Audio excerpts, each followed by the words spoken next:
Welcome back, everyone, to the Deep Dive. You know, I was just thinking before we started recording, haven't we all had that feeling, that urge to constantly check our phones, scrolling endlessly, you know what I mean? And time just kind of flies by and you're like, wait, where did the last hour go? Well, today we're going to really dive into that. We're tackling digital addiction head on in this crazy, hyper-connected world we live in. It's everywhere, isn't it? It really is. I mean, think about it. You pick up your phone to do one thing, and next thing you know, you're down this rabbit hole of, well, who knows what? It's wild. Absolutely. And for this deep dive, we've got this really cool guide, actually. It's meant for people learning English at an advanced level. But it covers so much ground on digital addiction, from what it actually is to why it even happens to how it affects us and hopefully what we can do about it. Yeah, it really lays it all out there, doesn't it? Yeah. And today, we're basically pulling out the gems from this guide for you. Yeah. Trying to make it super clear and, understandable without overloading you with information. Right. Exactly. Kind of cut through the noise. Right. So first things first, when we say digital addiction, what are we really talking about? What's the nuts and bolts definition here? So at its core, digital addiction is when you're using digital devices, phones, tablets, computers, all that compulsively and excessively. But it's got to be to a point where it actually messes with your overall well-being. So it's not just liking technology, it's affecting your life in a bad way. Right, exactly. And the guide does a good job of breaking down some key words right off the bat, like compulsive. It means you're basically driven by this irresistible urge to do something. They use this example. He has a compulsive habit of checking his phone every 5 minutes. Oh, man, that's so relatable. I think we've all seen that, maybe even done that. Yeah, probably. And then there's screen time, which is pretty straightforward. It's literally just the amount of time you spend staring at a screen. I mean, we hear all the time about managing our screen time, and the guide has this simple example. Excessive screen time can disrupt your sleep patterns. Makes sense. And not just sleep, right? It affects so many things. Totally. And then there's this other term the guide uses, chronic digital addiction. This is interesting because it refers to a long-term dependence on those devices. It's not just a phase, it's a real problem, especially with teens, the guide says. And chronic really highlights that it's ongoing and really ingrained. So it's not just being online a lot, it's feeling trapped by it. And it's causing problems in other parts of your life. And speaking of problems, what are some of the the warning signs, the red flags that someone might be struggling with digital addiction? The guide has a bunch of these, and I bet some will sound familiar, like feeling anxious or just uneasy when you're not online. Does that ever happen to you? Oh, definitely. When you can't find your phone for a minute? Totally. Or losing track of time while you're online. You meant to just quickly check something and suddenly, boom, an hour's gone. Ugh. Just one more video trap. Exactly. That gets me every time. Then there's ignoring real life stuff, putting off work, chores, you name it, because you're online. And it can even hurt relationships. If you're choosing your phone over spending time with people face to face. It's you're physically there, but not really present. Yeah. And then there's sleep, of course. Bad sleep quality is a huge sign, especially if you're on screens right before bed. Makes sense. Yeah. I mean, those are all things that can really affect your happiness and well-being overall. Yeah. The guide even includes these phrases that, honestly, I think a lot of people have thought or even said out loud. Oh, yeah, those useful phrases. What are some of your favorites? I feel disconnected without my phone. It really captures that anxiety, Yeah, that feeling of being cut off. And this one's interesting, too. Social media is my escape, but it's becoming toxic. Kind of a love-hate thing. Totally. And then there's the aha moment. I didn't realize how addicted I was until I tried a digital detox. That's when it hits you. Truth. That's often when you realize how deep the habit goes. Yeah. And speaking of habits, the guide also has this grammar tip about using the present perfect tense for those ongoing behaviors. I've been spending more time online than I'd like to admit. It emphasizes that it's been going on for a while, which fits with digital addiction being a continuous thing. That's a good catch. It's subtle but important. I like that they included that. So we're starting to understand what digital addiction is and how it shows up in our lives. But the big question is, why are these technologies so hard to resist in the first place? What makes them so engaging? That's where things get really interesting. See, those tech companies, they design their apps and platforms to be super engaging, sometimes even addictive, on purpose. On purpose. Yeah, pretty much. They use features like infinite scrolling, so you never really hit a stopping point. Then you've got those push notifications, always grabbing your attention, pulling you back in. And then there's the whole social validation thing, like likes and follower counts. It feeds into our need for connection and approval, you know? It's like they're hacking our brains to keep us hooked. Pretty much. It's all very calculated. And speaking of brains, the guide talks about dopamine. Can you explain what that is and what role it plays in all of this? So dopamine is like this chemical messenger in your brain that's all about pleasure and reward.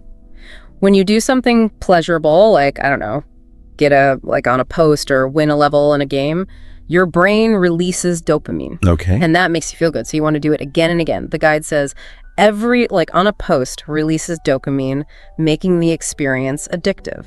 So those little bursts of validation we get online are actually messing with our brain chemistry, making us crave more. That's kind of scary. It is a little bit, isn't it? And this leads to what they call a reinforcement loop. It's this cycle where you do something, let's say, check your phone, you get a reward, maybe get a new notification or a funny comment, and that makes you want to check your phone even more. Like a dog getting a treat for doing a trick. Yeah, sort of. And the guide specifically says that apps create a reinforcement loop through notifications and rewards. It's all by design. So every time my phone pings, it's not just an alert, it's like a little reward for my brain, making me want to check it even more. Exactly. It's like those slot machines, always giving you just enough to keep you pulling the lever.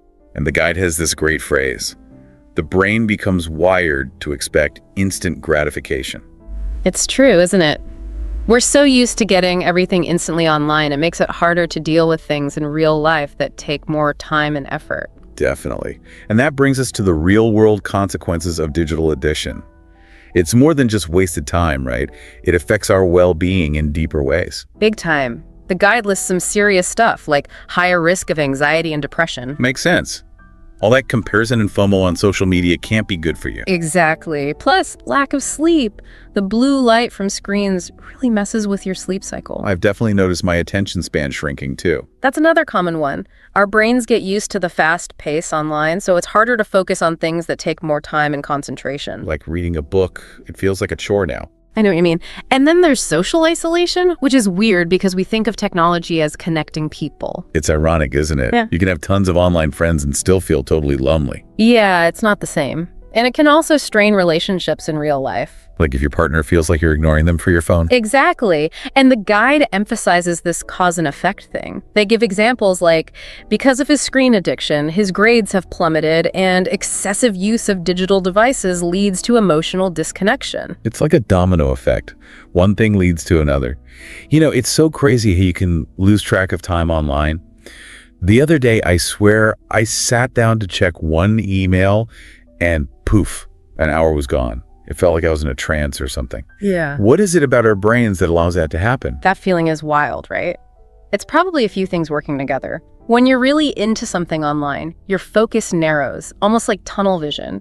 You lose track of everything else. And the dopamine release we talked about can also warp your sense of time, so it feels like less time has passed than actually has. So it's like a double whammy of hyperfocus and altered brain chemistry. Pretty much. It's powerful stuff. The guide also defines isolation and neglect in this context, which is helpful. Yeah, isolation is being separated from social contact, and the example is, ironically, social media can lead to social isolation. And then neglect is failing to care for something properly, like she neglected her family while gaming late into the night. These are real situations people face, which is sad but important to acknowledge. Definitely.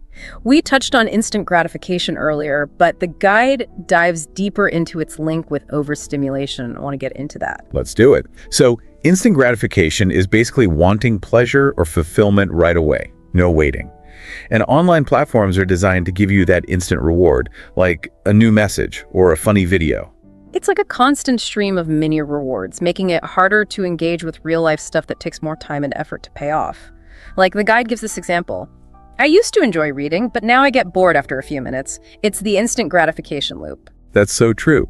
And it makes me wonder, have we ruined our brains for slower, more thoughtful activities? It's a valid question. I mean, it definitely impacts our ability to focus. And then there's overstimulation, which is basically being bombarded with too much sensory input. All those notifications and updates, it's like our brains are on overdrive all the time. It's exhausting just thinking about it. And the guide even mentions burnout, specifically for digital stuff, saying that digital burnout is now common among remote workers. It makes sense. When work and personal life all happen online, the boundaries get blurry and it's harder to disconnect. It's like you're always on. Yeah. The guide also has this great section on key vocabulary, which I think is super important for understanding and talking about this whole digital addiction thing. What are some of the terms that stand out? There are a bunch of good ones. Doom scrolling, for one. That's when you're just endlessly scrolling through negative or upsetting news online. The example they give is, he was stuck doom scrolling for hours. Oh, I've been there. It's like a black hole of negativity. It really is. And then there's FOMO, which stands for fear of missing out. It's that anxiety you feel when you think you're missing out on something everyone else is doing. Like that feeling when everyone's posting from a concert you're not at? Exactly. FOMO keeps people glued to their screens, the guide says. It's a powerful force. Then we've got digital detox, which is basically taking a break from all your devices. The example is, I did a weekend digital detox and felt amazing. That sounds like heaven. Maybe we should try that. I'm in. There's also algorithmic addiction, which is basically being hooked by the recommendation systems on platforms like YouTube. So the algorithm is choosing content for you based on what you've watched before, and then you get sucked in. Exactly. YouTube's algorithmic addiction keeps viewers online for hours, the guide says. I wonder if that's actually a good thing, though. I mean, you're getting content you like, but does it also limit you to seeing only one perspective? Like, does it create a filter bubble? That's a great point, and I think the answer is, yeah, it probably does. The algorithm's goal is to keep you engaged, not necessarily to expose you to different viewpoints. So you might end up in an echo chamber just hearing the same opinions over and over. Food for thought. So what's the last term? It's disconnection anxiety, which is that feeling of stress or unease when you can't get online. Like, she experienced disconnection anxiety when traveling without Wi-Fi. It shows how dependent we've become on constant connectivity. We've really gone through a lot. We've defined digital addiction, spotted the warning signs, talked about the psychology behind it, and looked at the consequences. Now, what does the guide say about solutions? Like, how do we actually create a healthier relationship with technology? Well, the guide has some practical advice. One big thing is to turn off all those non-essential notifications. That constant buzzing and pinging keeps pulling you back to your phone. Makes sense. Less distractions. Right, and setting screen time limits for certain apps or for overall usage can help you be more aware of how much time you're spending online. That sounds like it takes a lot of self-control. It does. It's all about self-discipline, which the guide defines as the ability to control one's impulses. They say, digital balance requires self-discipline. Easier said than done. Definitely, but it's possible. Other things you can do are designate tech-free zones in your home, like no phones at the dinner table or in the bedroom. It creates boundaries. I like that, like a sacred space. Exactly. And you can try using grayscale mode on your phone, which makes the screen less visually stimulating and maybe less tempting. Huh, interesting. And finally, the guide really stresses replacing those digital habits with real-life activities, like spending time outdoors, picking up a hobby, or just connecting with people face-to-face. So rediscovering the joys of the real world. Makes sense. And the guide also gives us some helpful vocabulary related to those solutions, right? Yes. We already talked about self-discipline, but there's also mindfulness. It's about being fully present in the moment without judging your thoughts or feelings. The guide says mindfulness helps reduce compulsive device use. So being more aware of your impulses and making conscious choices about how you use technology. Exactly. And lastly, boundaries, which are limits that define healthy tech use. The example is, setting digital boundaries is key to maintaining mental health. Boundaries are so important for everything in life. They really are. We covered a lot in this deep dive. Digital addiction is a complex issue, and it's often by design. It affects our well-being in so many ways, from our mental health and sleep to our relationships and attention spans. It's not just about how much time we spend online, but how compulsive it is and the negative effects it has. That's a great summary. Being aware of the signs, understanding why it happens, and actually taking steps to change our habits, those are all key to finding a healthier balance with technology. Absolutely. And as always, we want to leave you with something to think about. Consider your own relationship with technology. Think about the good and the bad. Could you make even small changes that would lead to a more mindful and fulfilling life, both online and offline? This deep dive is really just a starting point, and we encourage you to keep exploring this topic on your own. Thanks for joining us today. Thanks, everyone. Hey, you. Ever wondered if there's a faster smarter way to learn something new. Like maybe there's a secret switch in your brain. You might have come across the idea of learning styles, that you learn best by seeing or hearing or maybe doing. Yeah, that idea is definitely out there. Well, today on a deep dive, we're going to take a good look at that whole concept, really dig in, especially when it comes to tackling, say, a new language. Exactly. We've got some really interesting material here. We have. And we're going to explore what these learning styles are supposed to be, look at some popular models. Right. And then, really importantly, we're going to see what the actual science tells us. Does tailoring your learning to a specific style actually, work best? Especially for language learning, yeah. We'll clear up some common misunderstandings, too, maybe bust a few myths. Definitely. And introduce some alternative ways of thinking about effective learning. Our goal today is pretty simple, really. Clear, practical insights you can actually use. Right. To help you figure out if maybe obsessing over your supposed learning style is the key. Or if there are more powerful strategies you should be focusing on, particularly for language. So let's jump in. Okay, let's get started. So first things first. What are learning styles exactly? When people use that term, what do they mean? That's the perfect place to begin. Basically, the idea is that a learning style is your preferred method for taking in new information. Taking it in, like absorbing it. Yeah, absorbing it, and then processing it, understanding it, and crucially, remembering it later, retention. Okay, our source gives some examples, right? Like, she easily absorbs new vocabulary when listening to podcasts. Exactly. Or, I struggle to retain grammar rules without daily practice. Those verbs, absorb and retain, are key here. So the core belief is if I teach you in your style, whether that's visual or auditory or whatever, the information will just stick better. You'll understand it more easily and remember it longer. That's the fundamental premise, yeah. That matching teaching to style equals better learning.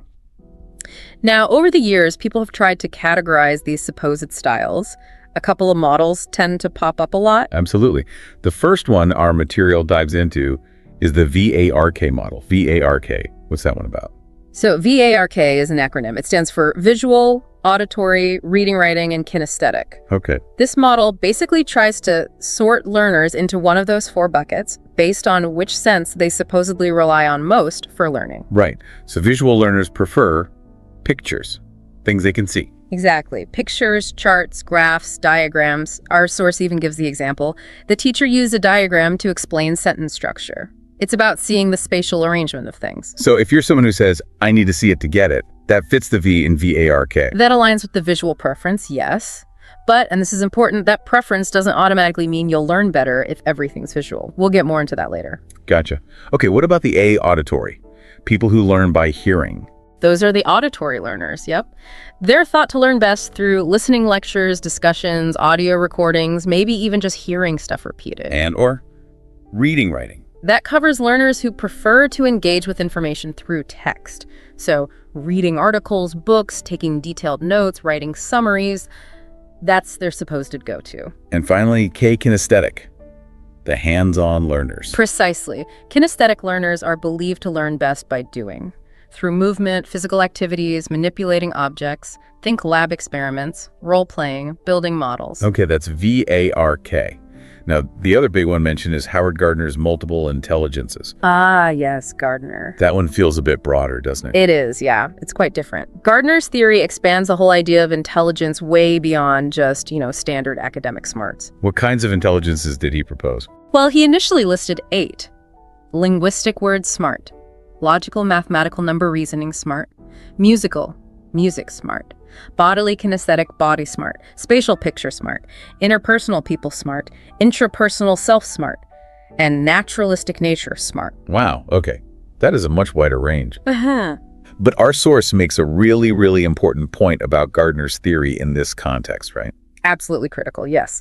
While Gardner's ideas often get lumped in with learning styles, Gardner himself specifically called them intelligences. Right, not styles. Not styles. He was talking about different kinds of human capabilities, strengths, talents, not necessarily specific ways people should be taught. Okay. That's a common mix-up then. A very common point of confusion. It's vital to understand that difference. Thinking about your strengths is useful, for sure, but it's not the same as saying, I have bodily kinesthetic intelligence, so you must teach me everything through movement. Gardner didn't advocate for that direct instructional matching. Okay, super important distinction. So we have these popular ideas, VARK, multiple intelligences, often talked about as learning styles. But what does the actual science say? Is there solid proof that matching teaching to these styles works? This is where it gets, well, really interesting and maybe a bit controversial for some people. The overwhelming scientific consensus from educational psychologists, neuroscientists, is that there's a real lack of strong evidence supporting the learning styles theory as it's typically applied. Wow. So even though it feels right, like I just know I'm a visual learner, that feeling, it isn't backed up by data. Basically, yes. Our material uses the word empirical. Empirical evidence is evidence based on observation on experiments, not just theory. Okay. And the source states pretty clearly, there is little empirical evidence supporting the learning styles theory. So those online quizzes telling me I'm a kinesthetic learner, I shouldn't put too much stock in them for dictating how I must learn. It's not that your preferences aren't real. You might genuinely prefer learning kinesthetically, but the crucial link that learning only or best in that style leads to better outcomes, that link, is what lacks empirical support. That's a really clear statement. And wasn't there a specific study mentioned? A big review? Yes, exactly. A very influential review from 2008 by Pashler and his colleagues. They looked at tons of studies trying to find evidence for this matching hypothesis. Well, what did they find?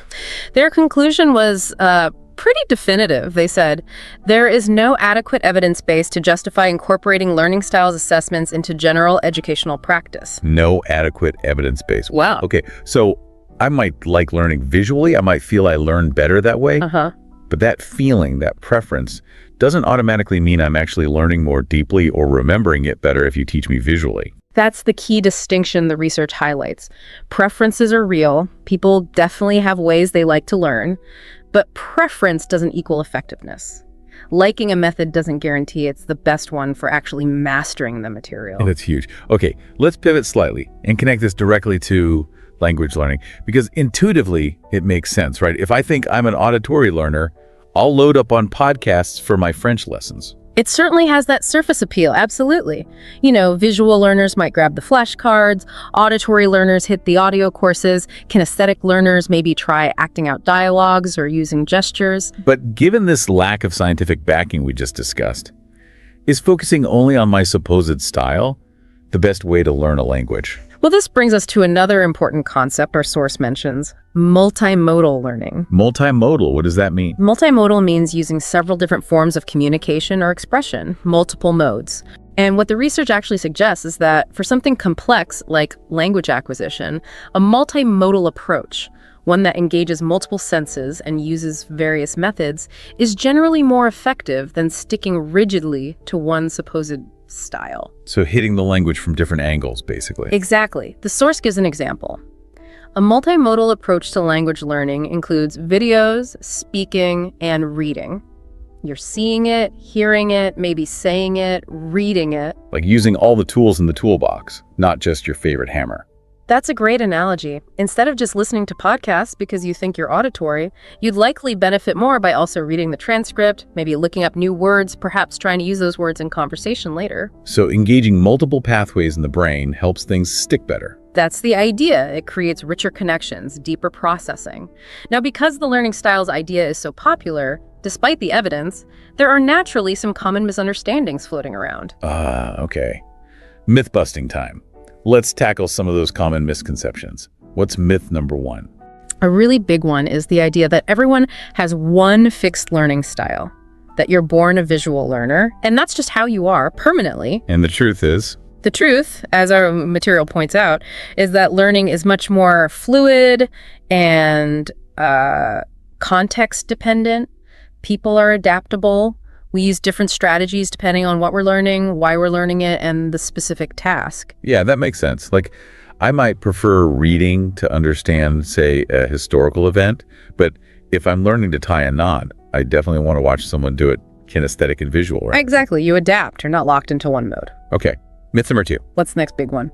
That matching the teaching method to your supposed learning style automatically improves performance. If I'm a visual learner, visual teaching will make me learn better. And we've kind of covered this, but let's reiterate the truth. The truth is, as we discussed with the Pashler review, there's just no solid scientific proof for this matching hypothesis. You might enjoy the matched method more. Right, preference again. But enjoyment doesn't reliably translate into better learning outcomes, like higher test scores or better long-term retention. Okay.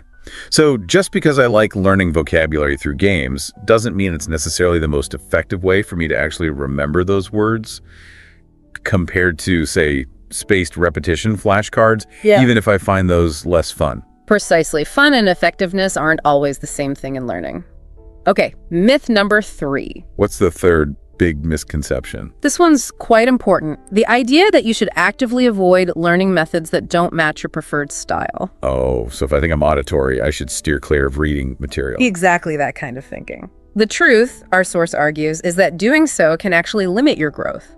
Avoiding other methods prevents you from developing potentially valuable skills and strategies. It keeps you in a comfort zone that might not be the best place for learning. Right. Exposure to a variety of methods, even those you initially find challenging or less preferable, helps build more robust, well-rounded skills. You might even discover a non-preferred method is surprisingly effective for certain things. So if I think, oh, I'm terrible at speaking practice, I'm not a speaking learner, actively avoiding it is probably the worst thing I could do for my language progress. Absolutely. Pushing yourself to engage with different modalities, even uncomfortable ones, is often where the real learning happens. It builds flexibility. Okay, so if focusing narrowly on these styles isn't the way to go, what are the better alternatives? Where should learners focus their energy instead? Our source points to a couple of really promising areas. First up is something called cognitive load theory. Cognitive load theory. Sounds a bit technical. It does, but the core idea is quite practical. It's basically about our working memory, the mental scratch pad we use to process information right now. It has a limited capacity. Cognitive load theory suggests that effective learning materials and teaching methods should be designed to avoid overwhelming that working memory with unnecessary stuff, extraneous load, they call it. So making sure the information is presented clearly, without lots of distracting bells and whistles, so your brain can actually focus on understanding the important parts. Exactly. Breaking complex ideas down, providing clear explanations, scaffolding learning. It's about managing the load on working memory, so information can be processed effectively and moved into long-term memory. It's less about catering to a style and more about efficient information design for everyone. That makes a lot of sense. It's about the teaching, not just the learner's supposed type. What's the other alternative mentioned? The other one is metacognition. Metacognition, another big word. It is, but again, a really useful concept. Simply put, metacognition is thinking about your own thinking. Thinking about thinking. Yeah. It's about being aware of your own learning process, understanding what strategies work well for you in specific situations, monitoring your comprehension, and knowing how to adjust your approach when you're struggling. So it's more active and self-aware than just saying, I'm a visual learner. Much more active. Instead of relying on a fixed label, a metacognitive learner reflects on their experiences. Our source gives a great example. Yeah, I like this one. Instead of saying, I'm a visual learner, a metacognitive thinker says something like, I seem to remember that vocabulary better last week when I used those picture flashcards. Maybe I should try that again for this set. It's specific, it's based on actual experience, and it leads to an action. It's not just a label. Precisely. It's about developing self-awareness as a learner and using that awareness to make informed, flexible decisions about how you learn best, task by task. It's much more empowering than a fixed style. Okay, that feels way more practical. Now, before we move to wrapping up, the source had that vocabulary recap. Can we quickly run through those key terms again, just to cement them? Good idea. So we had absorb, to take in information, like absorbing vocabulary. Got it. Retain, to keep or remember information, like retaining grammar rules. Yep. Empirical, based on observation or experiment, and there's little empirical evidence for learning styles. Right. Metacognition, thinking about your own thinking and learning processes. Okay.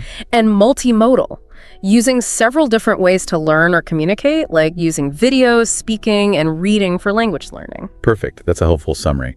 And there was also that short dialogue, wasn't there, between Sarah and Mark about learning English? Yes. Their conversation really illustrated a lot of what we've been discussing. How so? What were the key takeaways from their chat? Well, Mark starts off thinking he's primarily an auditory learner, relying heavily on podcasts. That's the initial belief in a style. Okay. Sarah mentions preferring writing things down for retention, another preference.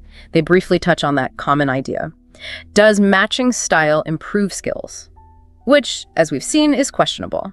But then what's interesting is Sarah talks about how she's actually started mixing it up, using videos, reading, speaking, and feels it's more effective for her now. That's moving towards multimodal. So she evolved her approach based on experience. Exactly. And Mark, hearing this, starts thinking maybe he should try different things too, especially speaking, which he finds hard. He's considering moving beyond his initial auditory label. So their little exchange perfectly shows that shift, doesn't it? From a fixed style mindset towards a more flexible, experimental, maybe even metacognitive approach. Precisely. It's a neat practical example of questioning the rigid learning styles idea and embracing adaptability, especially for something multifaceted like language. Okay, so if we were to boil this all down, the big message seems to be that whole idea of having one fixed learning style you need to cater to, it sounds nice. Maybe. It's appealing, yeah. But the science doesn't really back it up strongly. A more flexible, experimental, multimodal approach is likely more effective, especially for languages. That's the main takeaway. It's less about figuring out your type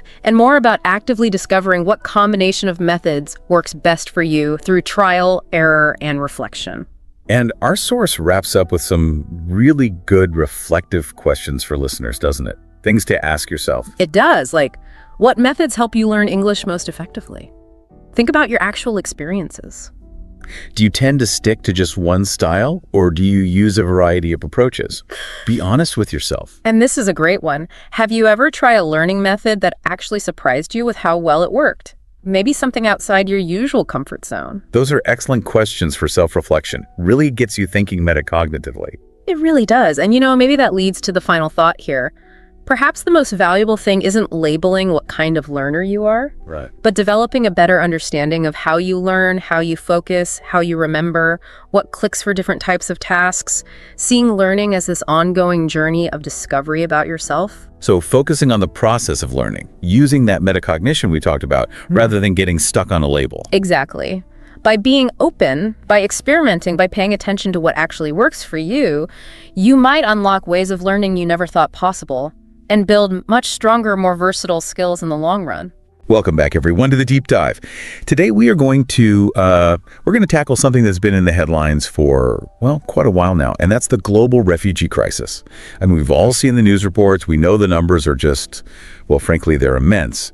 But what we want to do today is really go beyond those headlines and those big numbers and get into the heart of the issue. Yeah, absolutely. And it's not just about kind of feeling bad, right? We're going to try to really pull out the key insights from this document we've been looking at. It really lays out the whole situation. It defines what a refugee actually is, the sheer scale of this crisis, the reasons why people are being displaced, and what happens, the ripple effects when millions are forced from their homes. So it's like a deep dive right into the core of the refugee crisis, going from the basic definition all the way to the responsibilities we all have as a global community. Exactly. And the document we're using is really thorough. It starts right at the beginning with the very definition of a refugee. So maybe that's a good place for us to start. Like, what is a refugee in very precise terms? Right, because I think that term gets thrown around a lot and not always accurately. Let's get specific here. Right. So at its heart, the definition really hinges on this element of force. A refugee is someone who is forced to flee their own country because they have a very real and justified fear of being persecuted. And this persecution, it can be based on so many things: their race, their religion, their nationality, what social groups they belong to, or their political opinions. So it's not just about fleeing war, though that's obviously a huge part of it. Exactly. War and widespread violence, they definitely fall under this umbrella. They create situations so dangerous that people have no choice but to leave if they want to survive. It's important to understand that this isn't about people just choosing to move for better economic opportunities. It's about fleeing from very real danger. That distinction is so important. It's about an immediate threat to their safety, to their lives. Can you give us a concrete example, something that really illustrates this? Sure. Imagine someone living in a country in the midst of a brutal civil war. Their neighborhood is a war zone, there's no basic services, violence is a constant threat. To escape this immediate danger, to simply survive, they cross a border into a neighboring country seeking safety. That person would very likely be considered a refugee. Okay, that definitely paints a vivid picture of the desperation involved. Now, we often hear the term refugee alongside other related terms, like asylum, displacement, exile. Can you walk us through some of these, help us understand the differences? Of course, of course. Let's start with asylum. Asylum is essentially the protection a country offers to someone who has fled their own country and is seeking refuge within its borders because of those dangers we talked about. Our source actually mentions people seeking asylum in Germany after facing political violence back home. So seeking asylum is a formal process of requesting that protection. Okay, so asylum is that formal request and hopefully the granting of protection by a new country. What about displacement? We hear that a lot too. Displacement is a much broader term. It really covers any kind of forced movement of people from their homes. It can happen within a country's borders, in which case we call those people internally displaced persons or IDPs. Or, as we discussed earlier, it can be across international borders, which is where the term refugee often applies. Sadly, conflict zones are often where we see huge numbers of people being displaced, both within their countries and across borders. So displacement is the act of being forced to leave your home, regardless of whether you cross a border or not. And then we have exile. Where does that fit in? Exile is a bit different. It refers to being barred from returning to your own country or choosing to live somewhere else, often for political reasons or, fear of what might happen if you go back.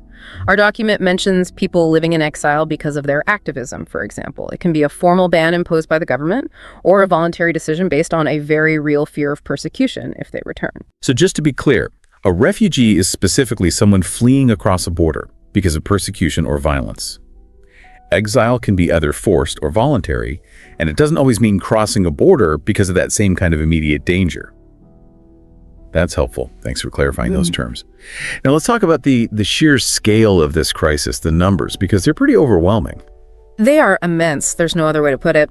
Recent data from the UNHCR, and this is cited in our document, shows that we're talking about over 110 million people worldwide who have been forcibly displaced from their homes. Think about that for a second. That's a population roughly the size of Japan. And within that huge number, there are about 35 million who are recognized as refugees, meaning they've crossed international borders and are seeking that international protection we talked about. 110 million displaced, 35 million refugees. I mean, wow, comparing it to a whole country's population really puts it into perspective. Can you tell us a bit about where these refugees are primarily coming from? The document points to Syria, Afghanistan, and Venezuela as consistently being among the top countries of origin. And sadly, this reflects the long-running conflicts, the political instability, and the humanitarian crises that have been plaguing these places for years. Syria, Afghanistan, Venezuela, places we see in the news all the time for all the wrong reasons. So this brings us to the big why. Why are so many people being forced to flee their homes? What are the main drivers of this global refugee crisis? Well, the document lays out several key factors, and right at the top of the list is, of course, armed conflict and war. When a country descends into that level of widespread violence, the safety and security of its people are completely shattered. And for huge numbers of people, fleeing for their lives becomes the only option. And the Syrian civil war, that's a heartbreaking example of this, isn't it? Over 13 million people displaced since it began in 2011. The human cost of that single conflict is almost impossible to grasp. The document also mentions terms like insurgency and ceasefire in this context. Can you explain those a bit? Sure. Insurgency refers to, often violent uprisings against the established authority within a country. These insurgencies can really drag on, and as the document points out, they can destabilize whole regions, creating this atmosphere of fear and insecurity that just forces people to leave. And even a ceasefire, which is supposed to be a pause in the fighting, well, it's often fragile. It doesn't mean the underlying problems are solved, so people might not be able to go home even if the guns are temporarily silent. So even a lull in the fighting doesn't necessarily mean it's safe to go back or that people can start rebuilding their lives. Another major cause you mentioned is political persecution. What does that actually look like in practice? What kinds of situations force people to flee because of their political beliefs? Political persecution basically means being treated unjustly and harmfully because of your political views, affiliations, or activities. This can range from systematic discrimination and harassment to, much more serious things. Being arrested for no real reason, being imprisoned, tortured, or even killed by the government. The example the document gives, journalists and opposition leaders seeking asylum, that's a very common scenario. These people often face enormous risks. just for expressing views that the government doesn't like, or for holding those in power accountable. Yeah, it's a scary thought, the dangers faced by people who are simply trying to speak out for change or hold different political opinions. And those related terms the document uses, oppression and tyranny, they really highlight how serious this can get. Absolutely. Oppression is a broader term. It means prolonged and unjust treatment or control by those in power. And tyranny, well, that takes it a step further. It describes a cruel, absolute ruler who abuses their power, often brutally. Living under that kind of regime, sometimes for decades, it can leave people with no other choice but to seek refuge in a country that respects their basic rights. It's clear that conflict and political persecution are major drivers, but the document also mentions human rights violations as a significant factor. What specific types of violations are we talking about here? Some of the most egregious examples, things like ethnic cleansing, torture, and forced labor. These are severe violations of basic human rights.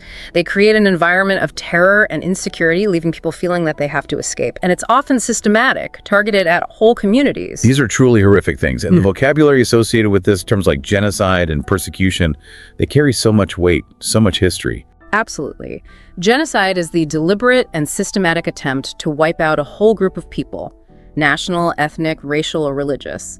And persecution, that's a broader term, but it covers any kind of hostility and ill treatment directed at someone because of their race, religion, politics, you name it. Sadly, the threat of these things, or the actual experience of them, is a major factor driving people to become refugees. It's a pretty grim picture so far. But it's not just human actions that are displacing people, is it?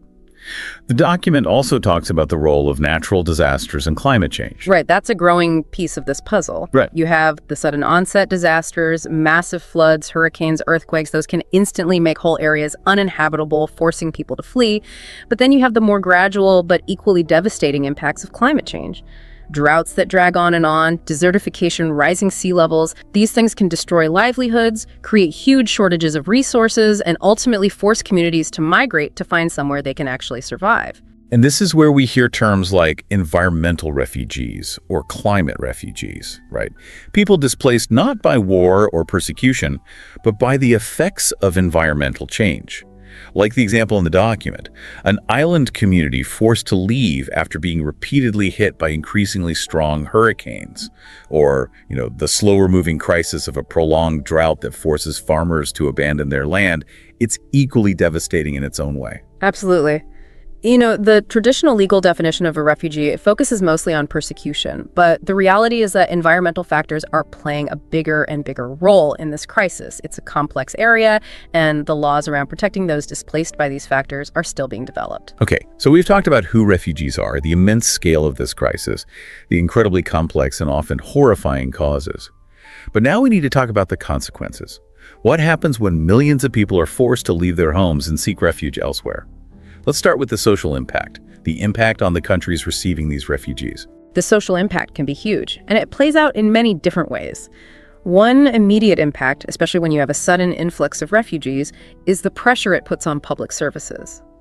Healthcare systems, housing, schools, they can struggle to cope with the increased demand.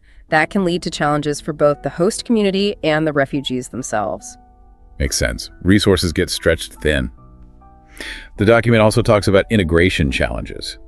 What are some of the biggest hurdles refugees face when they're trying to integrate into a new society? Integration is a complicated process. It takes time. Language barriers are a big one. Not speaking the language can make it really hard to find work, get an education, access services. Cultural differences can also lead to misunderstandings and difficulties in everyday life.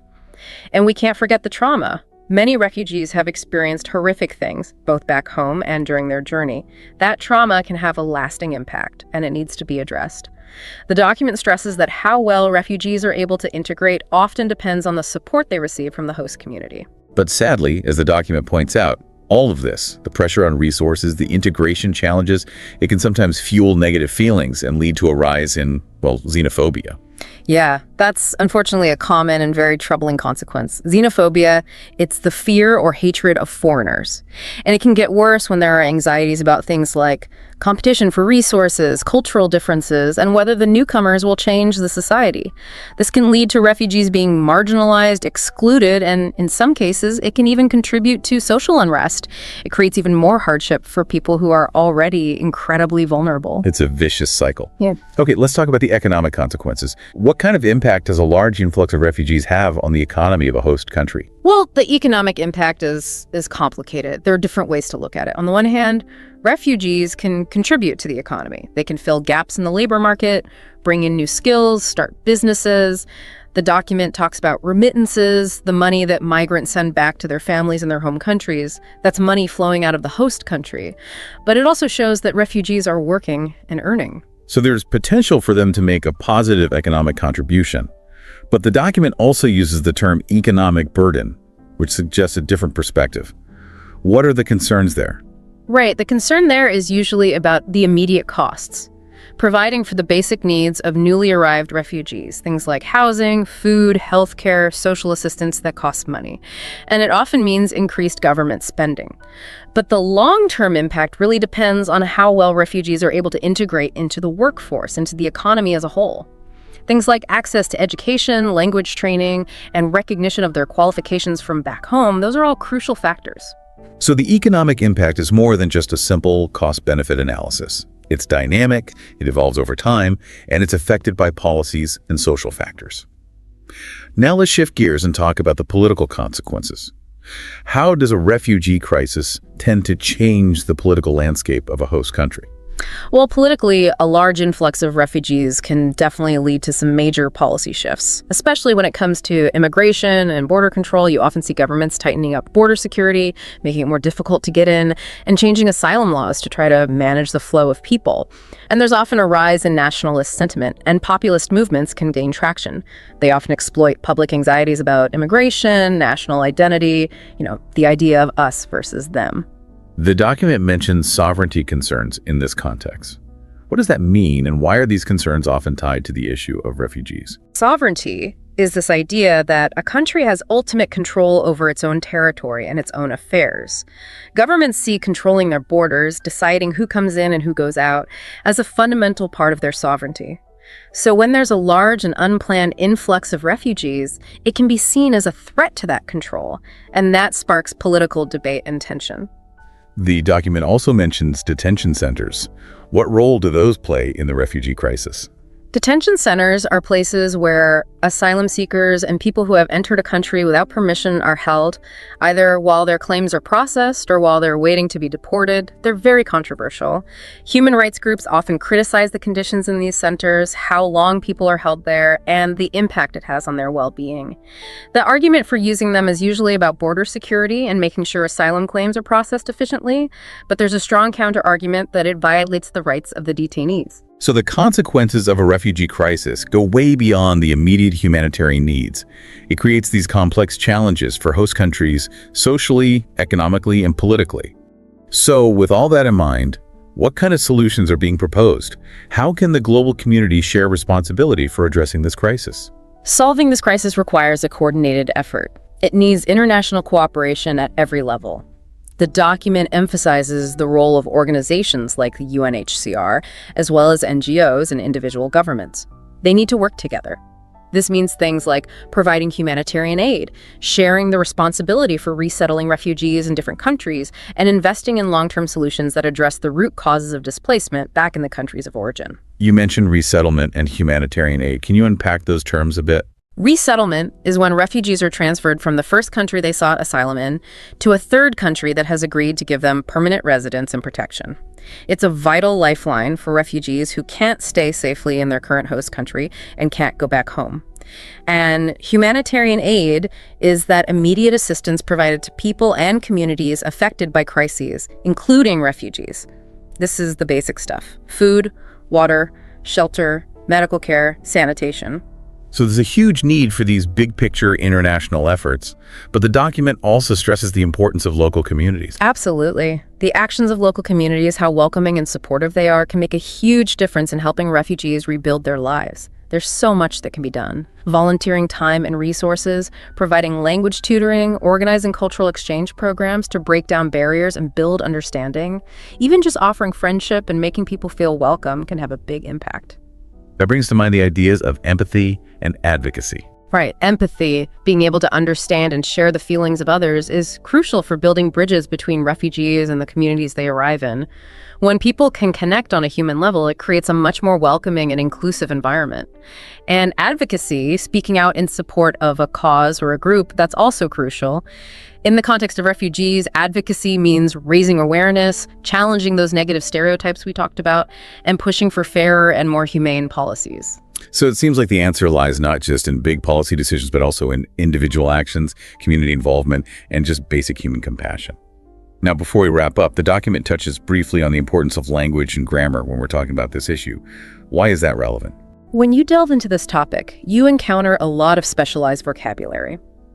Terms like persecution, displacement, resettlement, xenophobia, humanitarian, they all have very specific meanings, and understanding those meanings is key to grasping the complexity of the issue. And the way we talk about these issues, the language we use, it can have a real impact on how the public perceives them and on what kinds of policies are put in place. It's like even the words we choose reflect our underlying perspectives and can shape the whole conversation. The document also mentions some specific grammatical structures that come up often when discussing refugees. Yeah, it points out that we often use modal verbs like should and must when we talk about solutions, like governments should provide more funding or the international community must ensure access to aid.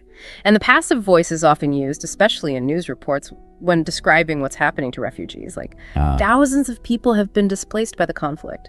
Understanding those grammatical choices can help us be more critical of the information we're reading or hearing. So being aware of the language being used, both the vocabulary and the grammar, can help us understand the different perspectives and biases that might be at play. Exactly. Clear and accurate language is essential for having an informed public conversation. Okay, let's take a moment to recap what we've covered in this deep dive.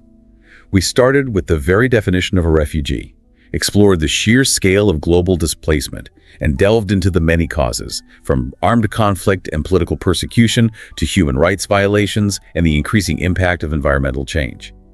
We then moved on to the consequences, looking at the social, economic, and political challenges that arise in host countries.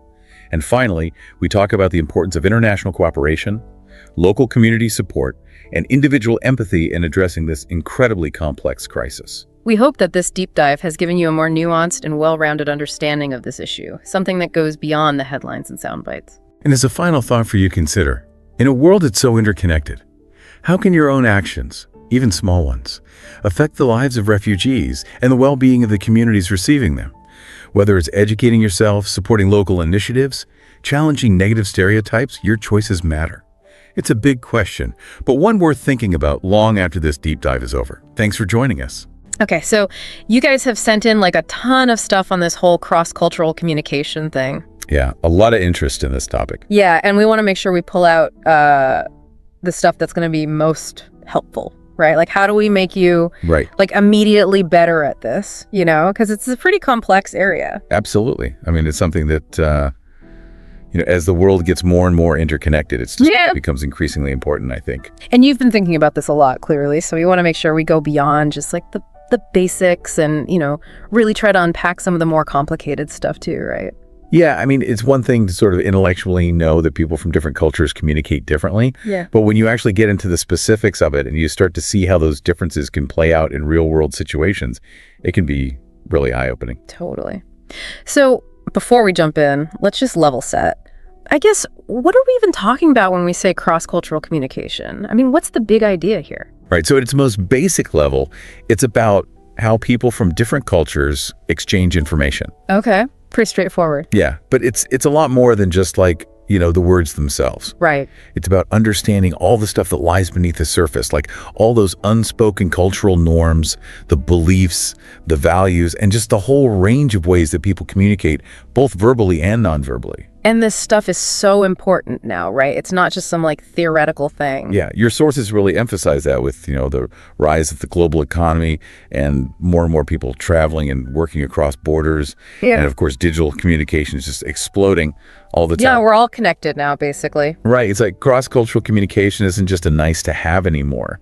It's like table stakes for being successful in so many different areas of life. For sure. And I think what everyone wants is to avoid those like cringy moments, where you just feel like something went wrong in a conversation or you totally missed the mark. Yeah, or when a message gets completely lost in translation. Exactly. So your materials point to a bunch of common challenges that people run into, and we're going to focus on those. Yeah. Like, what are the pitfalls? What are the things to watch out for? And more importantly, how do we actually get better at navigating these complexities? Yeah, let's dive in.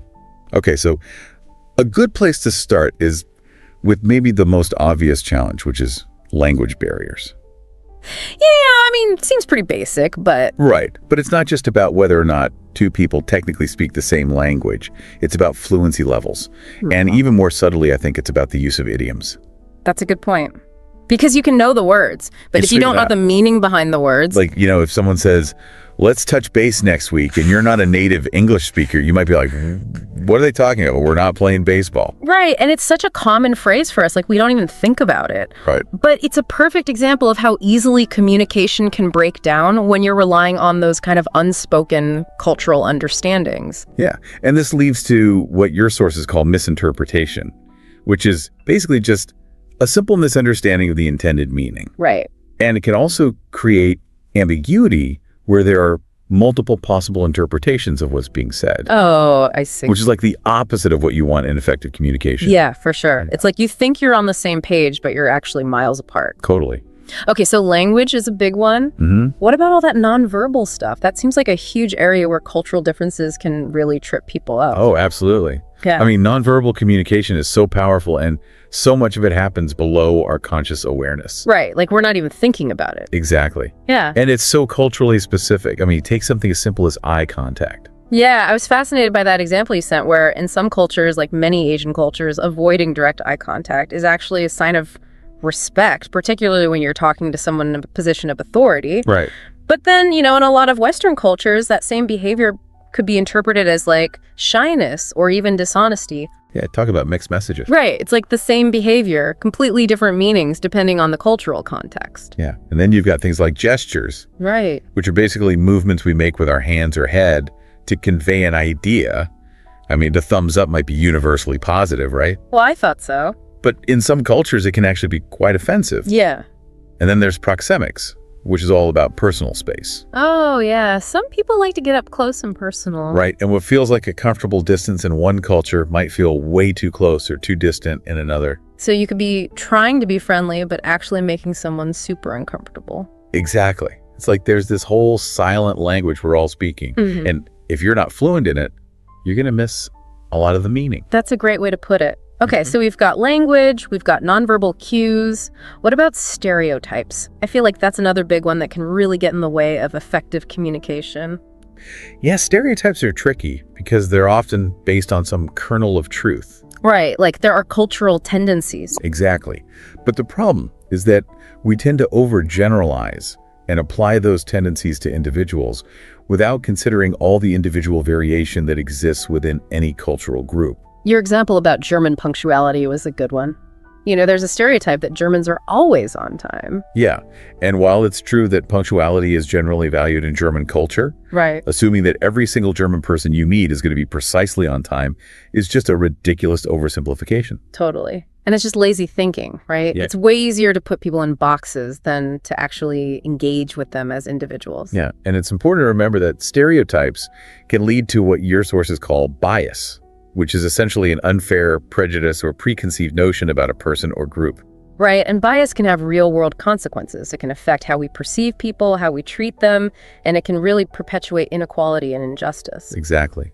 So being aware of our own biases and actively challenging those stereotypes is crucial for effective cross-cultural communication. So much of this is about being self-aware, right? Like noticing those knee-jerk reactions we have and questioning them. Yeah, it's about being mindful and intentional in our interactions with others. Totally.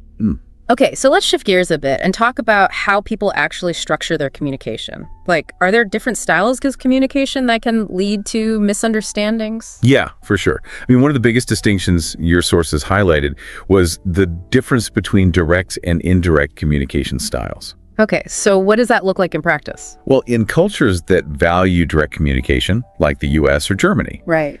being clear and straightforward, even when you're expressing disagreement or criticism, is often seen as honest and efficient. Just get to the point. Right. But in cultures that favor indirect communication, like Japan or Korea, Okay. maintaining harmony and saving face are often prioritized.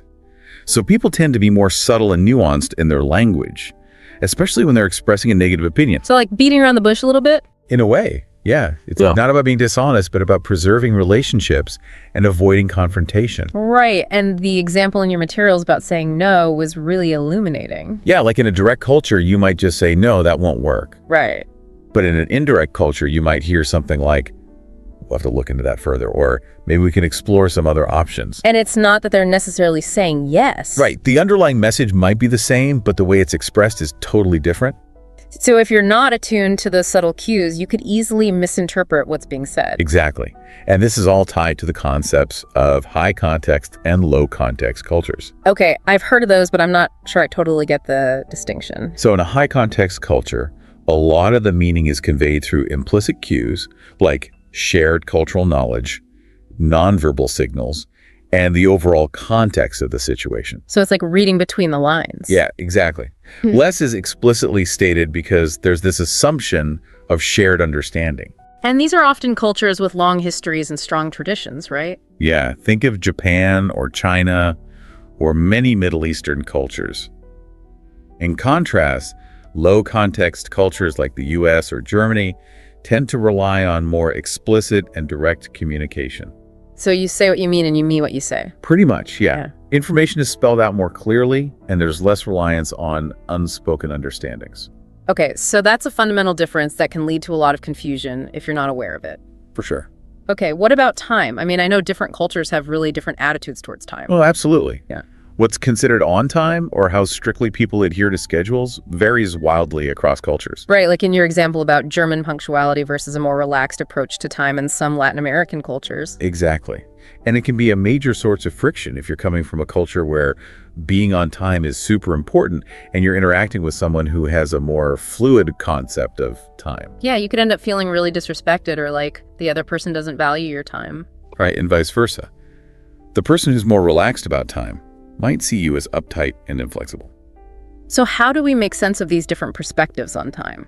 Well, this is where the study of chronemics comes in, which is basically how we perceive and use time in communication. Okay. So some cultures are considered monochronic. Monochronic. Yeah, which means people tend to focus on one task at a time. They value schedules and deadlines, and they see time as linear and finite. Okay. Other cultures are more polychronic, which means they're more comfortable. Multitasking schedules are more flexible, and relationships and context often take precedence over strict adherence to time. So like a monochronic person might view a polychronic person as disorganized and unreliable. Right. And the polychronic person might see the monochronic person as rigid and impersonal. Yeah, it's all about perspective and understanding where the other person is coming from. Totally. Okay, so we've covered language, nonverbal cues, stereotypes, communication styles, and perceptions of time. What else do we need to be aware of? Well, your sources also touched on how power dynamics influence communication, specifically the difference between hierarchical and egalitarian cultures. Oh, right, that makes sense, because in some cultures, respect for authority is like deeply ingrained. Exactly. Yeah. And that respect dictates how people communicate with each other, especially across different levels of seniority or status. So like your example of an Indian employee being less likely to openly question a manager compared to a Swedish junior employee who might feel more comfortable sharing their opinions. Yeah, that illustrates the concept of power distance, Okay. which basically refers to the extent to which less powerful members of a society accept and expect that power is distributed unequally. So in cultures with high power distance, Right. there's a greater acceptance of hierarchy and deference to authority is expected. Exactly. Whereas in more egalitarian cultures, power distance is lower, and there's more emphasis on equal participation and open communication, regardless of someone's position or status. Gotcha. So what might be seen as respectful in a hierarchical culture could be perceived as passive or even submissive in a more egalitarian one. Right, and it's important to be sensitive to those differences in communication norms. Totally. Yeah. So basically what you're saying is that cross-cultural communication is really complicated. Well, it is nuanced. That's a good word for it. Nuance, okay. Yeah, it means like subtle differences in meaning or expression. Right. Like you could completely miss the cultural nuance in someone's tone of voice Yeah. or a seemingly small gesture and totally misinterpret their message. And I guess that's where empathy comes in. Oh, absolutely. Empathy is crucial for bridging cultural divides. Empathy, so like the ability to understand and share the feelings of others. Right. It's about putting yourself in someone else's shoes and trying to see the world from their perspective. And without empathy, we're way more likely to make assumptions and act on those assumptions. Yeah, we might operate based on misconceptions, which are basically incorrect beliefs or understandings. Like that example you gave about silence. The misconception that silence always equals agreement. Exactly. In some cultures, silence might signify contemplation or respect or even indirect disagreement. Right. It's not a universal yes. Nope. And to be effective in these cross-cultural situations, we need to be adaptable, right? Oh, for sure. Adaptability is key. So being able to adjust to new cultural environments and behaviors. Yeah, like if you're living or working abroad or even just interacting with people from different backgrounds online. Right. Being able to flex your style and adapt to different ways of communicating is essential. And I guess this is where that idea of cultural intelligence comes in. Yeah, CQ, cultural intelligence. So it's not just about knowing stuff about different cultures, but it's about having the skills to actually apply that knowledge in real-world situations. Exactly. It's about being able to read the room, so to speak, and adjust your behavior accordingly. So someone with high CQ is going to be more effective at navigating those complex cultural dynamics. Right, they're going to be better at building relationships, resolving conflicts, and just generally communicating more effectively across cultures. Okay, so let's bring this all together and look at some real-life examples, because I think that's where the rubber really meets the road. Yeah, absolutely. So your sources include a couple of great scenarios that illustrate some of these challenges in action. Let's start with that one about the compliment. Right, so in this scenario, Anna, who's from the US, compliments Lee, who's from China, on her English. She says, "Your English is amazing." Okay. And Lee responds with, "It's not that good." And I bet Anna's a little taken aback by that. Yeah, like most Americans would probably interpret that response as false modesty or even a bit rude. Right. But in many East Asian cultures, deflecting a compliment is actually a sign of humility and politeness. Oh, interesting. Yeah, directly accepting praise can be seen as arrogant or boastful. So Lee's response was actually perfectly appropriate in her cultural context. Exactly. But without that understanding, Anna might have walked away feeling like her compliment wasn't well received. Totally. Okay, let's look at that other scenario, the one about direct versus indirect communication. Yeah, so in this one, Carlos, who's from Mexico, expresses his disagreement pretty directly. He says, "I don't think that's a good idea." Straight to the point. Right. But then Yuki, who's from Japan, expresses a similar reservation, but she does it much more indirectly. She says something like, "Maybe we can consider a different option." Okay, so she's not saying no outright. Right, she's implying it. And someone from a more direct culture might miss that nuance entirely. Yeah, they might think Yuki is just being wishy-washy or that she doesn't have a strong opinion. Right. But in Japanese culture, preserving harmony and avoiding direct confrontation is often highly valued. So Yuki's approach is actually quite skillful and diplomatic. It's fascinating how much our communication style is shaped by our cultural background. Yeah, and these are just two small examples. There are countless other ways that cultural differences can play out in communication. Right, and it's important to remember that every culture is complex and diverse, and there's always individual variation within any group. Absolutely. Yeah. But gaining a basic understanding of these potential areas of difference, as we've explored today, is a huge step towards becoming more culturally intelligent and effective communicators. Totally.